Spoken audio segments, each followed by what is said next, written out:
Ekainaren 27an Getxoko EH Bilduk antolatuta, etxebizitza topaketak egingo ditugu, arratsaldeko 6etan kulturretzean, Bilamonteko kulturretzea.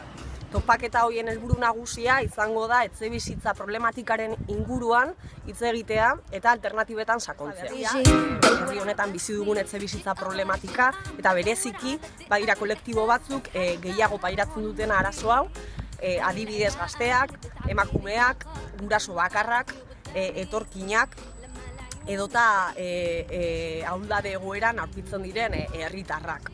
Orduan ezinbestekoa ikusten dugu hoien guztien ekarpena jasotzea, diagnostiko oso bat egin ahal izateko. Uste dugu badirela ezinbestekoa dela etxebizitza plan integral bat osatzea, neurri asko behar ditugu arazo honi aurre egiteko, eta horietako batzuk saiatu gara behin baino gehiagotan martxan jartzen. Adibidez, aurreko ikasturtean lortutako aurrekontu akordio horretan baldintza bat izan zen etxebizitza hutzen zentroa egitea. Eta hortik abiatuta bestelako neurri batzuk hartzeko. Neurri horien artean ere uste dugu alokairurako dirulaguntzak ezinbestekoak direla, eta gero ere beharrezkoa ikusten dugu gaur egungo errealitate sozialari erantzungo dion etxebizitza moduak, etxebizitza ereduak sortzen joatea.